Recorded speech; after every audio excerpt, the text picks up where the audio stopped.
Hola hermanos, Dios les bendiga. Gracias por estar con nosotros, por decidirse tomar un tiempo con nosotros el día de hoy. Así que aprestémonos, vamos a orar.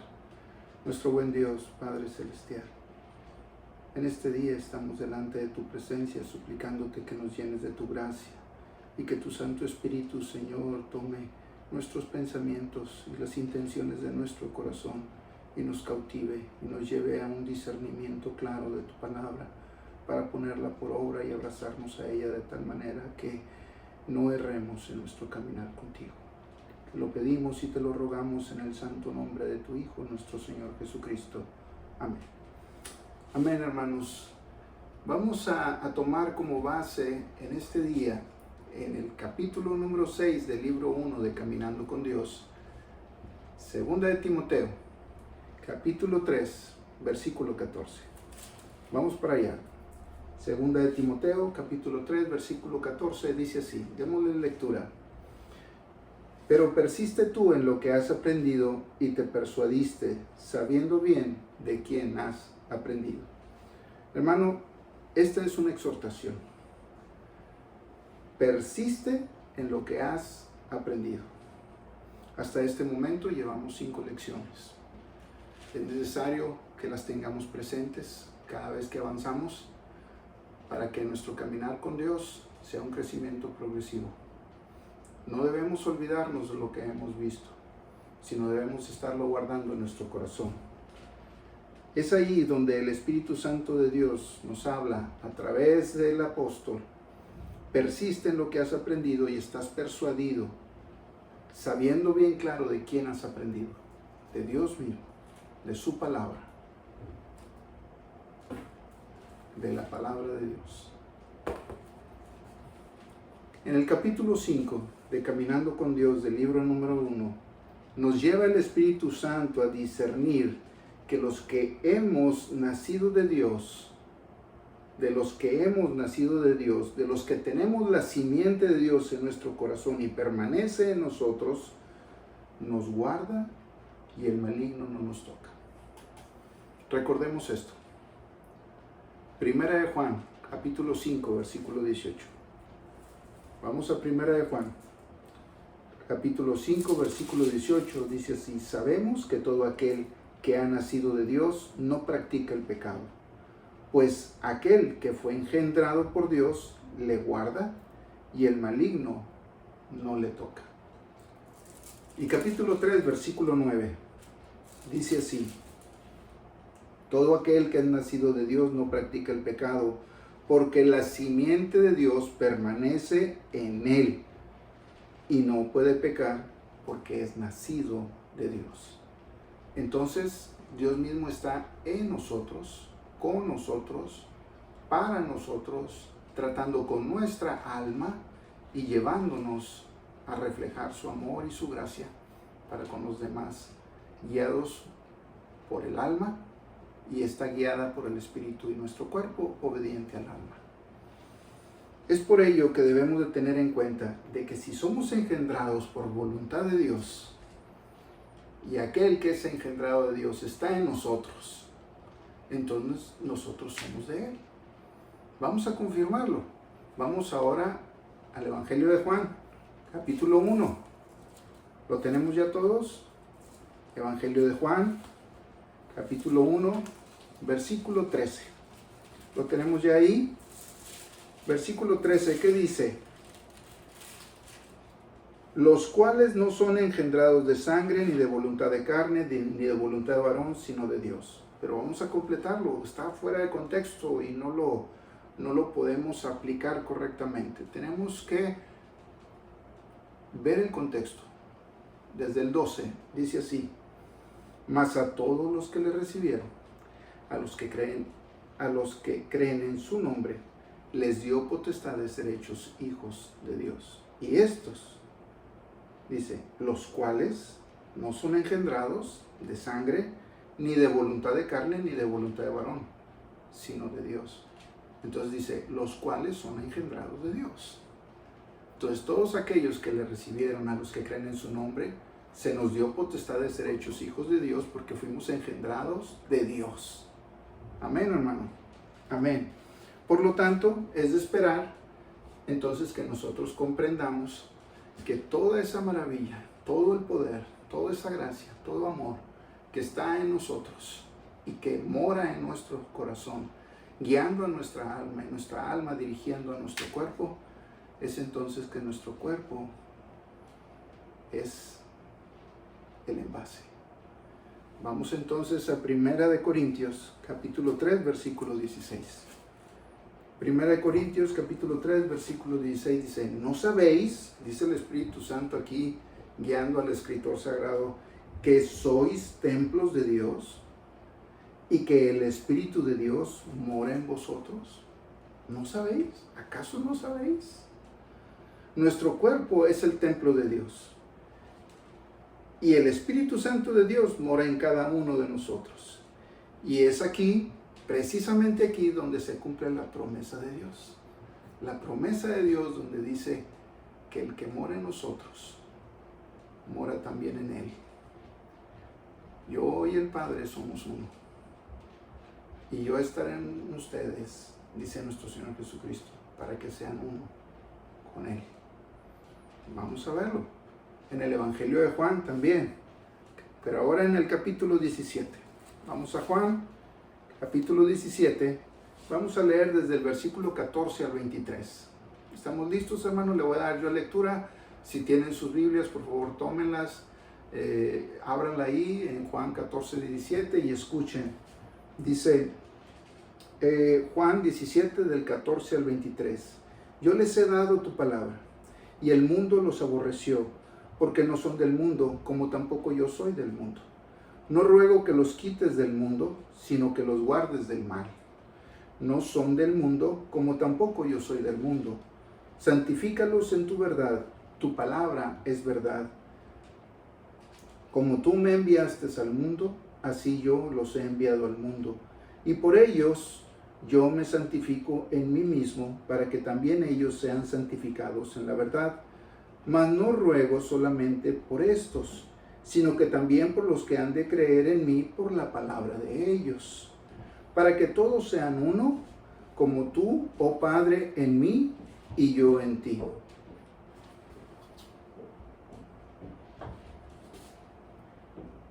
Que también ellos sean uno con nosotros, en nosotros, para que el mundo crea que tú me enviaste. La gloria que me diste, yo les he dado, para que sean uno, así como nosotros somos uno. Yo en ellos y tú en mí, para que sean perfectos en unidad, para que el mundo conozca que tú me enviaste y que los has amado a ellos, como también a mí me has amado. Vamos a poner bien claro aquí esto, hermano.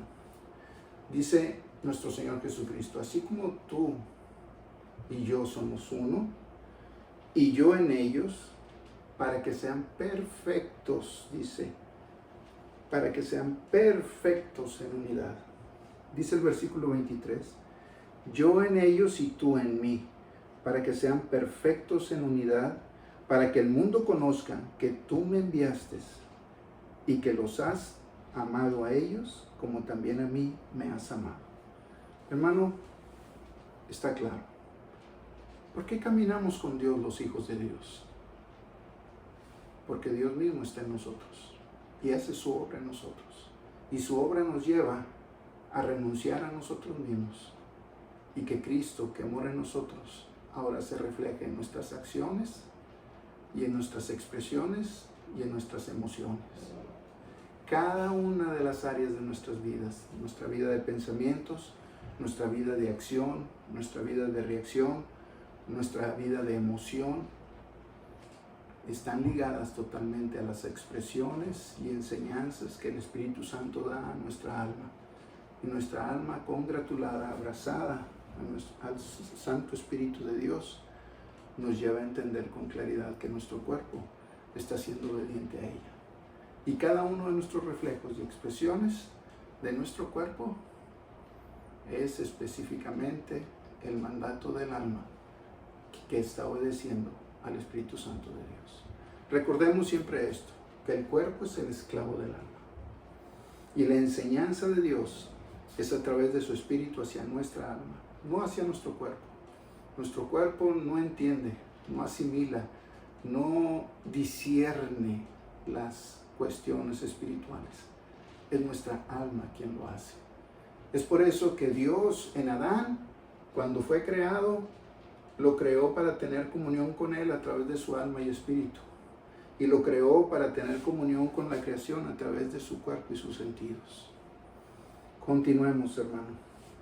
Para que el mundo conozca, dice, que tú me has enviado a mí y que me amas como también a ellos lo amas.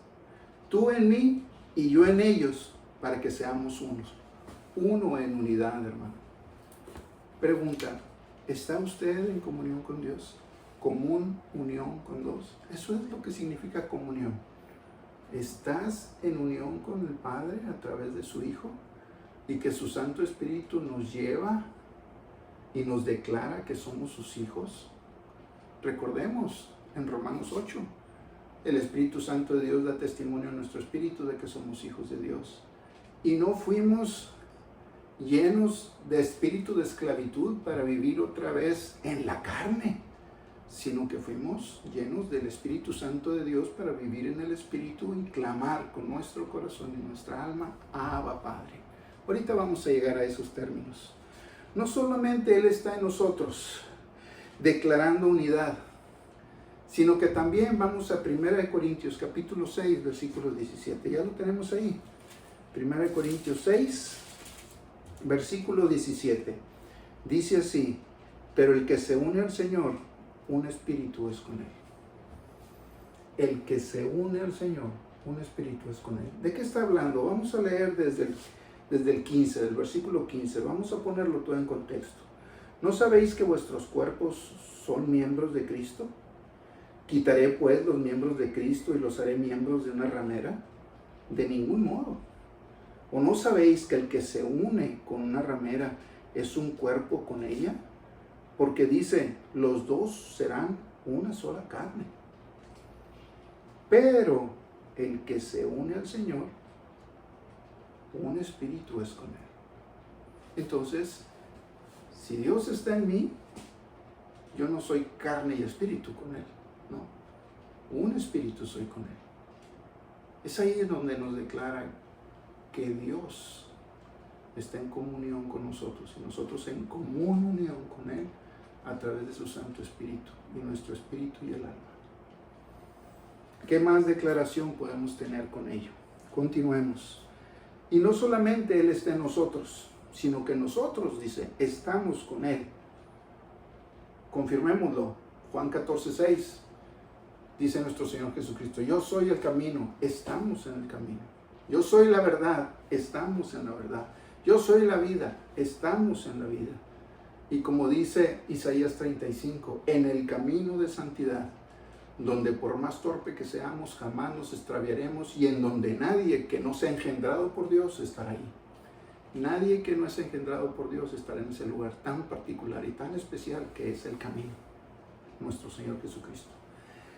Entonces nosotros estamos en Cristo, con Cristo y para Cristo. Y Él está en nosotros. Estamos en común unión. Por lo tanto, Dios Padre, Dios Hijo, Dios Espíritu Santo y nosotros somos uno en unidad. Es por eso que dice 1 de Juan 3:9 y 5:18, no podemos pecar, no practicamos el pecado, porque estamos en unidad con Él. Amén, hermanos. Por lo tanto, Romanos 8:15 dice, ¿recibiste el espíritu de esclavitud o de adopción? Vamos a Romanos 8:15. ¿Ya lo tienen por ahí? Romanos 8:15 dice así: pues si no habéis recibido el espíritu de esclavitud para estar otra vez en temor, sino que habéis recibido el espíritu de adopción, por el cual clamamos, Abba Padre. Entonces, ¿por qué una vez que recibimos a Cristo en nuestro corazón, hemos de esclavizarnos en la carne a todas las órdenes y mandatos de hombres para dar testimonio de que somos hijos de Dios? Vístete así, pórtate así, ven todos los domingos, sirve en la iglesia, das tus diezmos, todas las cosas en la carne. son buenas, pero no tienen nada que ver con un crecimiento espiritual. Entonces, si en tu iglesia potencian más las cosas de la carne para que des testimonio de que eres hijo de Dios, están todavía caminando en el desierto tú y las autoridades. No han cruzado un caminar en el Espíritu. No han cruzado el desierto. No han llegado a la tierra prometida, donde se camina en el Espíritu, dando testimonio con tu espíritu guiado el alma a tu cuerpo, el amor y la gracia de Dios. Es por eso que alguien lleno del Espíritu Santo de Dios no va a dar juicio, no va a dar condena, se va a comportar igual que como Cristo aquí en la tierra. Amor y gracia. Utilizar, en ocasiones, sacarlos por celo a las cosas divinas, como utilizó el látigo para retirar a aquellos que hicieron comercio dentro del santuario. ¿Qué no haría usted también así, hermano? ¿Que no se pondría con celo por la obra de Dios si alguien entra vendiendo cosas en el santuario? ¿O le pone una librería ahí dentro del santuario? ¿O le pone una dulcería ahí dentro del santuario? Eso fue lo que nuestro Señor Jesucristo tuvo celo y los retiró. Y les tiró a los cambistas y todo. Pero entendamos claramente, nuestro caminar con Dios no es en la carne. Ni hemos de castigar a la carne, a nuestro cuerpo, como decía Martín Lutero. Todo está aquí, pero nada ha llegado acá. Entiendo todo lo que debo hacer, pero aún no había salvación. Aún no había Cristo en su corazón para entender que no eran las obras de la carne, sino el poder del Espíritu en el alma para que el alma que controla el cuerpo tuviera el control completo de él. Continuemos. El versículo 16 de Romanos 8. El Espíritu mismo da testimonio a nuestro espíritu de que somos hijos de Dios, definitivamente. Y el versículo 17, que si somos hijos de Dios, pues entonces somos herederos de Dios y coherederos con Cristo. Miren, dice así: y si hijos, también herederos, herederos de Dios y coherederos con Cristo, si es que padecemos juntamente con Él, para que juntamente con Él seamos glorificados. ¿A qué se refiere esto? Muchas veces dicen, es que tienes que sufrir y padecer y tener todo eso. Claramente dice, si es que padecemos juntamente con Él, con Cristo, para que juntamente con Él seamos glorificados. Padecimiento. ¿A qué se refiere con padecimiento? Ya lo había dicho en Romanos 5. Vamos a leer el versículo 3 al 5. La misma palabra de Dios dice a qué se refiere ese padecimiento. 5, del 3 al 5. Dice, y no solo esto, sino que también nos gloriamos en las tribulaciones, sabiendo que la tribulación produce paciencia, y la paciencia prueba, y la prueba esperanza. Y la esperanza no avergüenza, porque el amor de Dios ha sido derramado en nuestros corazones por el Espíritu Santo que nos fue dado. Hermano, ¿por qué padecemos juntamente con Cristo? Para crecer en Él, para que haya esperanza. Y el padecimiento es porque somos rechazados del mundo. Hermano, ¿usted conoce a alguien que ha sido rechazado? ¿Usted conoce a alguien que ha sido rechazado del mundo? ¿Conoce a alguien que ha sido rechazado de la iglesia por pecador? Dios lo rechazará también a ese hombre. No. Todo lo que ha hecho Dios es para atraerlo hacia sí. No tiene el comportamiento de hombres, ni de líderes cristianos o religiosos, o de sectas, o de clubes. Nuestro Dios ha hecho todo un plan de redención para el hombre y para cada uno de nosotros, que siempre y constantemente nos está buscando, porque su amor se manifiesta en su misericordia y en su gracia. Así como tuvo misericordia y gracia por Adán y Eva antes de sacarlos del huerto, los vistió con túnicas de pieles de animales. Se manifestó la provisión de Dios de inmediato y fueron retirados, corridos fuera del huerto, pero no sin la provisión de Dios, su misericordia y su gracia con ellos. Hermano, siéntete gozoso y dichoso si has sido rechazado alguna vez. ¿Sabes por qué? Porque Cristo también fue rechazado. Y la manifestación de Dios fue amor, gracia y misericordia. Es por eso que los verdaderos hijos de Dios que han alcanzado un crecimiento espiritual se manifiestan con gracia y con misericordia hacia aquellos que han pecado. Porque saben que ellos también han pecado y Dios los ha rescatado. Y que es una transición en sus vidas, en un crecimiento progresivo. Hermano, nunca te vas a apartar del Señor y nunca Él se va a apartar de ti. Tu pecado va a romper la comunión con Dios y te vas a sentir mal porque el Espíritu Santo de Dios ahí está y te va a declarar y te va a dar testimonio y tú vas a saber que eres de Él porque no vas a poder pecar como antes. No vas a disfrutar el pecado como antes. Porque el Espíritu Santo te dice, ¿qué estás haciendo, hijo mío? Aquí estoy. Mi amor y misericordia está derramada contigo, se renuevan cada mañana delante de ti, abrazándote y teniéndote junto a mí y disfrutando juntos tu alma y yo, dando testimonio que eres mi hijo y tu alma declarándome Abba Padre. Y es entonces cuando viene un arrepentimiento inmediato y seguimos caminando con Él. ¿Dónde? En el camino de santidad, en la verdad, en la vida. En aquel lugar donde no habrá nadie que no haya sido engendrado por Dios. En aquel lugar donde más torpes que seamos, no nos extraveremos porque Cristo es nuestra guía. El Espíritu Santo de Dios nos sustenta. Y Satanás no nos toca porque estamos en ese lugar especial. Continuemos, porque el amor de Dios ha sido dado a nuestro corazón por el Espíritu Santo. Hermanos, recordemos esto. Tengámoslo siempre presente en nuestras vidas. Que la gracia de Dios esté con ustedes y también con nosotros. Nos vemos en la próxima. Que Dios los bendiga.